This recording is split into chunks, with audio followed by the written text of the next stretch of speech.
It's been the custom for many, many centuries that when a person publishes a book of Torah, a sefer, he will go to a leading rabbi and ask the rabbi for what is called a haskama, an approbation. He gives the rabbi the manuscript, the rabbi reads it, he goes through it, perhaps he makes some comments, and then he writes it. He says, I've read through this book, the author is a good man, he's worthy of support, what he's written here seems to be solid and good, and according to Jewish law, please purchase the book. And to this day, you will find books with haskamot. Occasionally it's from one rabbi, occasionally it's from several rabbis. Where did this custom come from? And what exactly is its source? In this week's parasha, the Jewish people carry out a very involved ceremony, or at least they're told about the ceremony that they're going to carry out when they come into the land of Israel. This is the ceremony of the brachot and the klalot, the blessings and the curses. And Hashem says to Moshe to tell the Jewish people that when they come into the land of Israel, they'll go to a particular valley that is between two mountains, Har Grizim, Mount Grizim, and Mount Eval. Half of the tribes of Israel will ascend one of the mountains, half of the tribe will ascend another mountain, and there they will recite and they will say certain blessings and then the opposite curses.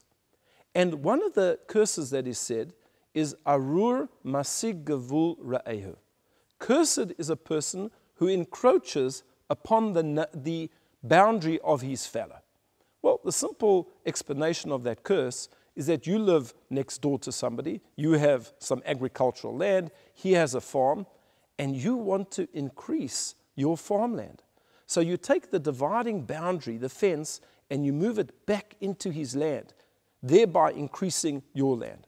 That is a way of encroaching upon a person's territory. In fact, it is a form of theft. And Rashi points out that a person who does this, in fact, will transgress two prohibitions. Number one, he's stealing. And number two, he is encroaching, he is taking the boundary of his fellow. When the printing press became commonplace in the world, suddenly there was a new problem within the Jewish world. A person would go to enormous expense to publish a book. For example, the Talmud, which has got thousands and thousands of pages. Or they would publish their own book. They would have to set the type, they would have to pay the printer, the publisher. It would cost an enormous amount of money. Now, the tricky thing is that we're told in the Talmud that Torah, in fact, is free. Torah must be taught for nothing. Torah doesn't belong to anybody. So you cannot say that this Talmud belongs to me, the person who published it, because it doesn't. The Talmud belongs to all of the Jewish people. So what's to stop somebody then from simply copying the edition of the Talmud that I just spent so much money on putting out? This was now posing an enormous problem. And in fact, this was a problem of masig gavul. There were people who were going to encroach on my territory, on my intellectual property, as it were, and all of the effort that I had put into publishing this work. This is where haskamot came from. This is where approbations came from. That a person would go to the rabbi and they would say to the rabbi, look, I've just spent thousands and thousands of currency publishing this book. Now anybody's just going to go and take it. What about all of my investment? So the rabbi would say, I agree with you 100%.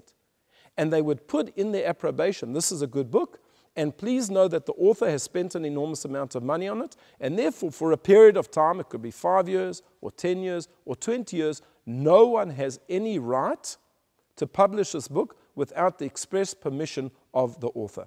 This is in fact where haskamot came from. This is the beginning, if you like, of copyright law within the Jewish people. Now we live in a different age altogether. The era of technology, the era of the internet, the era of YouTube. And this problem has become problematic 1,000-fold. Because in the old days, it was a simple matter of taking somebody's book and photostating it, and that was illegal. They had spent an enormous amount of time and resources and money in producing this book, and now you're just going to photostat it, and you're not even going to pay for it. The problem now is that there's enormous amounts of information available on the internet, and some of that information is not there with the author's permission. An enormous amount of films are there on the internet. People download them without any permission whatsoever. And they justify it. And they say, well, it's there, it's in the public forum, it's for me to take. And this has created a new type of pirate. In the old day, pirates were people with ships, with boats, with patches on their eye. Those were pirates. Now the guy living right next to you is also a pirate because he is involved in piracy. He is stealing all of these movies that cost an enormous amount of money. And this is doing an incredible amount of damage to a lot of industries, including the music industry. There are now pop stars out there that are not making half as much as they used to because all of their music is being taken for free. It's being downloaded for nothing. So we see this is what the Torah meant when it said, Lo tasig gavul ra'ehu.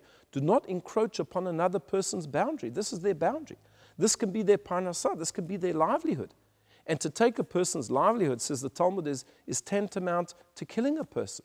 You're taking their resources. Perhaps they won't be able to put food on their table. Who knows what they'll do? And therefore, the Torah prescribed that a curse should be recited against such a person. Yes, it's very difficult. And yes, that information is out there on the internet. But the next time you consider downloading something, consider if you're doing it legally.